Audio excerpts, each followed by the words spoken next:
மாணவர்களின் கல்வியை கருத்தில் கொண்டு விளையாட்டு பயிற்சிக்கு தடை. இலங்கையில் இனி எவரும் தப்ப முடியாது, நாடு முழுவதும் தீவிர கண்காணிப்பு.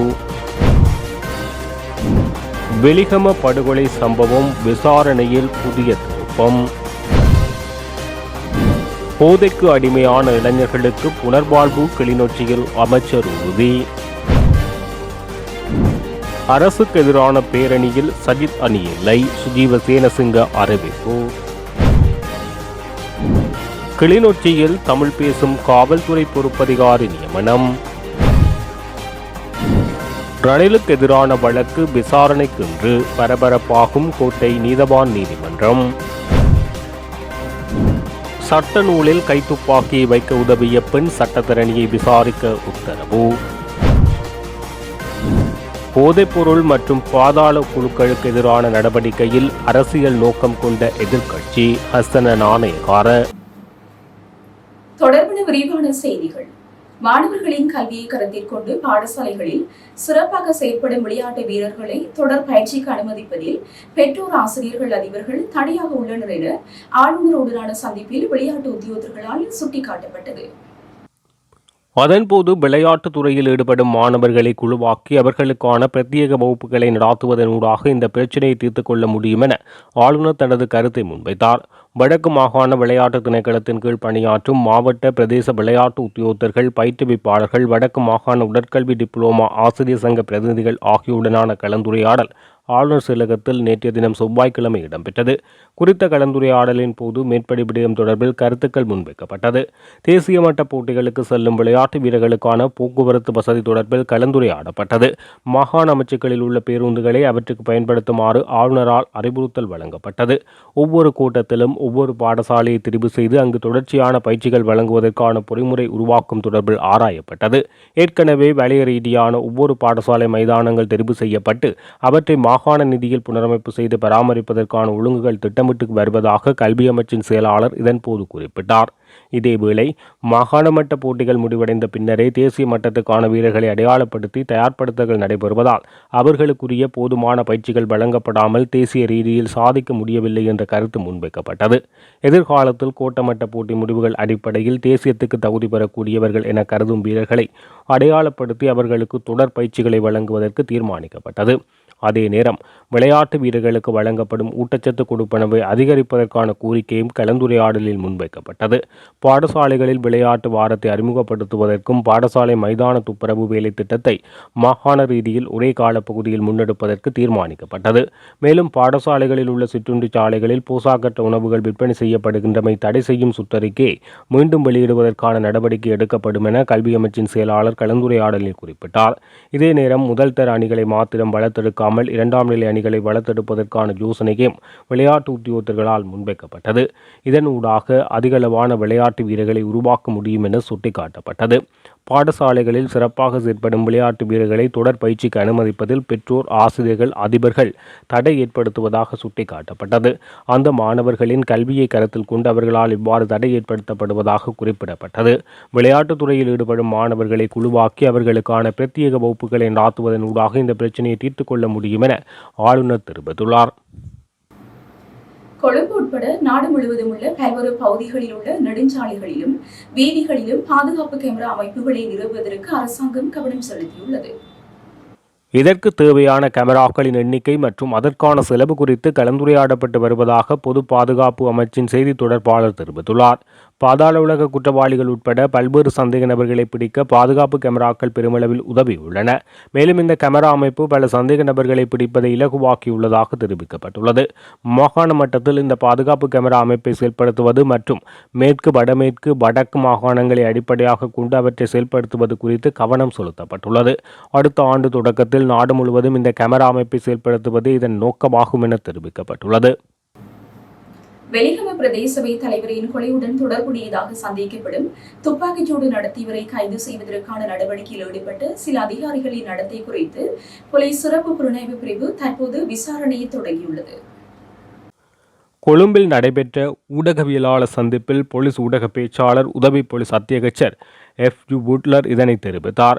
மகரகம நாவின்ன பகுதியில் சந்தேக நபர் கைது செய்யப்பட்ட போது ஊடகங்கள் முன்னிலையில் வீடியோ பதிவு செய்யப்பட்டு விசாரிக்கப்பட்ட சம்பவம் குறித்து போலீஸ் மா அதிபரின் கவனம் செலுத்தப்பட்டுள்ளதாக போலீஸ் ஊடக பேச்சாளர் தெரிவித்துள்ளார்.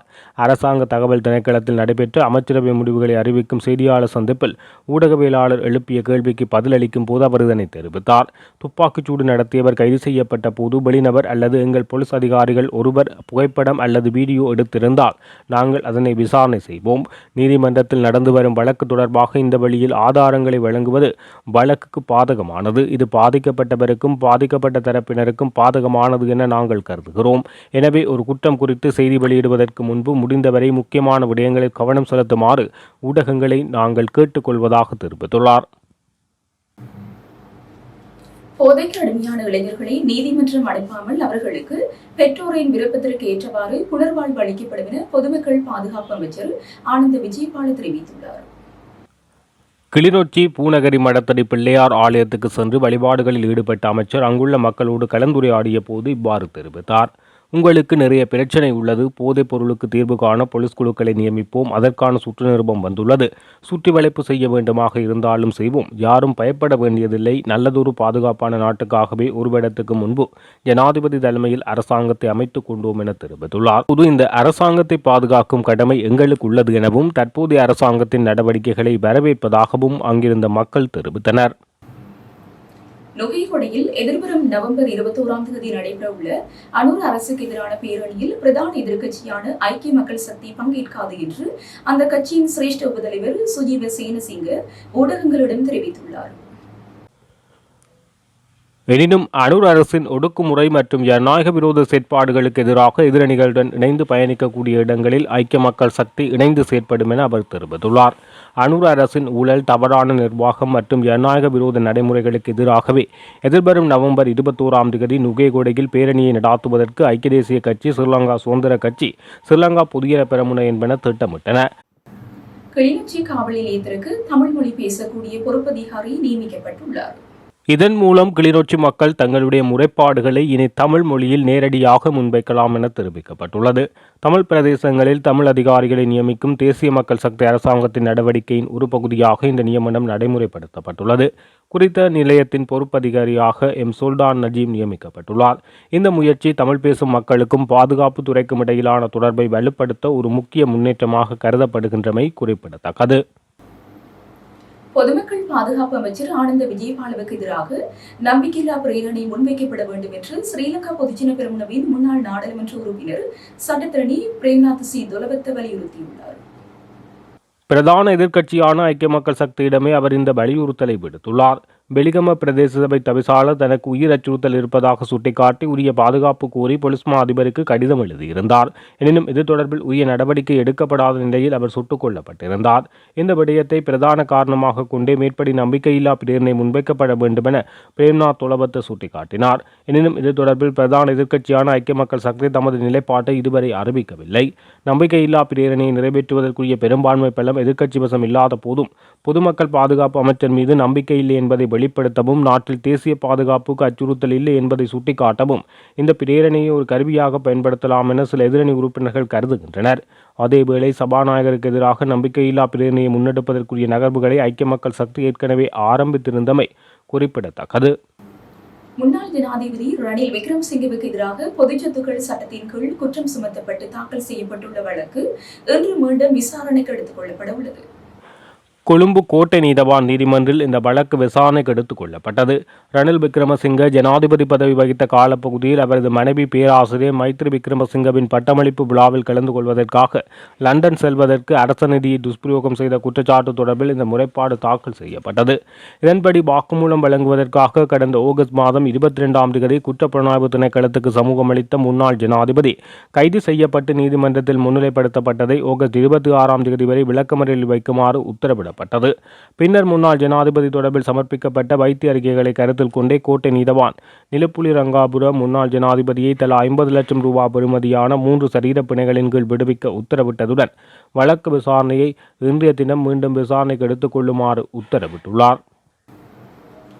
கடைமுல சஞ்சீவ படுகொலை குற்றச்சாட்டில் நேபாளத்தில் கைதான இசாரா சவந்தி வழங்கி வரும் வாக்குமூலத்தின் பிரகாரம் தொடர்ச்சியாக பலர் கைது செய்யப்பட்டு வருகின்றனர். இந்த நிலையில் பெண் சட்டத்தரணி ஒருவரும் கைது செய்யப்பட்டுள்ளார்.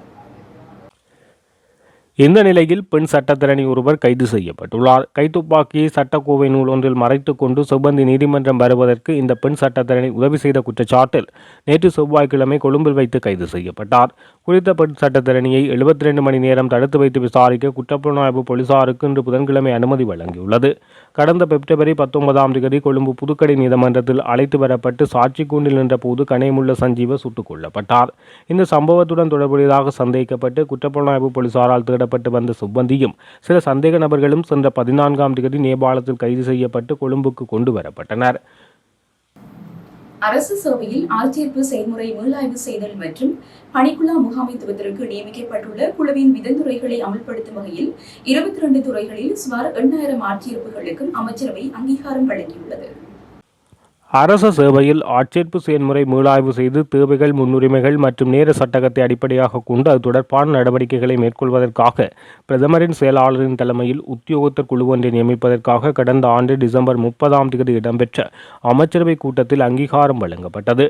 அந்த குழுவுக்கு அந்தந்த அமைச்சுக்களில் குறித்த அமைச்சுக்களினுடைய கீழ் இயங்குகின்ற திணைக்களங்கள் மற்றும் ஏனைய நிறுவனங்களில் நிலவுகின்ற பதவி வெற்றிடங்களை நிரப்புவதற்காக சமர்ப்பிக்கப்பட்டுள்ள கோரிக்கைகளை கருத்தில் கொண்டு கடந்த 2ஆம் தேதி இடம்பெற்ற குழு கூட்டத்தில் விதந்துரைகள் முன்வைக்கப்பட்டன. அந்த விதந்துரைகளுக்கமைய அந்தந்த அமைச்சுக்கள் மற்றும் நிறுவனங்களுக்கு அங்கீகாரம் வழங்குவதற்காக அமைச்சரவை அங்கீகாரம் வழங்கியுள்ளது. அதற்கமைய கல்வி, உயர்கல்வி மற்றும் தொழிற்கல்வி அமைச்சு 79 ஆட்சேர்ப்புகளுக்கும், சுகாதாரம் மற்றும் வெகுஜன ஊடக அமைச்சில் 120 ஆட்சேர்ப்புகளுக்கும், துறைமுகம் மற்றும் சிவில் விமான சேவை அமைச்சில் 44 ஆட்சேர்ப்புகளுக்கும் அனுமதி வழங்கப்பட்டுள்ளது.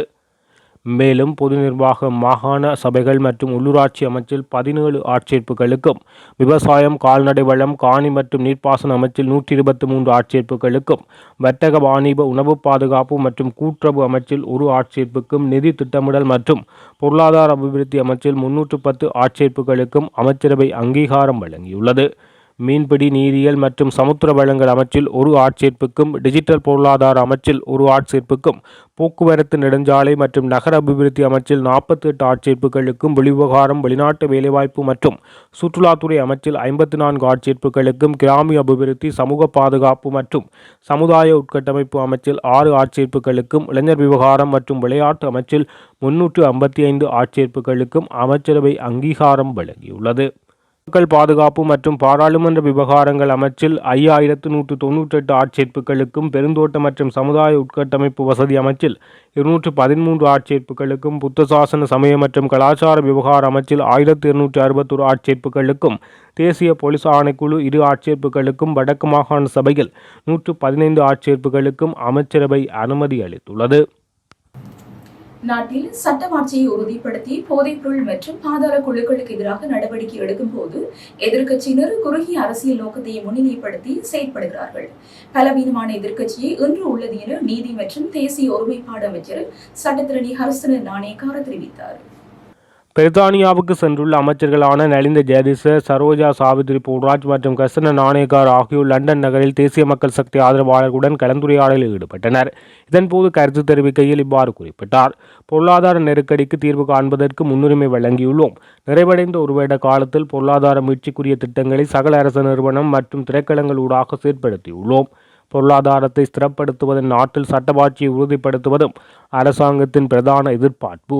சட்டத்தின் முன் அனைவரும் சமமாக மதிக்கப்பட வேண்டும். அப்போதுதான் சட்டத்தை மதிக்கும் சிறந்த சமூகம் ஒன்று தோற்றம் பெறும். இதற்குரிய நடவடிக்கைகளை மேற்கொள்ளும் போது எதிர்க்கட்சியினர் இதற்கு தடையாக செயற்படுகிறார்கள். பாதுகாப்பு சார்ந்த விடயங்கள் பலவீனப்படுத்தப்படும் வகையில் கருத்துக்களை தெரிவிக்கிறார்கள். பலவீனமான எதிர்க்கட்சியாகவே இன்று உள்ளது. பாதாள குழுக்கள் மற்றும் போதைப்பொருள் வர்த்தகத்துக்கு எதிரான மேற்கொண்டுள்ள நடவடிக்கைகளிலிருந்து பின்வாங்கப் போவதில்லை என தெரிவித்துள்ளார். இத்துடன் ஜெஃப்னக்லரியின் மதிய நேர பிரதான செய்திகள் நிறைவடைகின்றன. மேலதிக செய்திகளை அறிந்து கொள்ள www.jeffnaglary.lk என்ற இணையதளத்தினூடாக இணைந்து கொள்ளுங்கள்.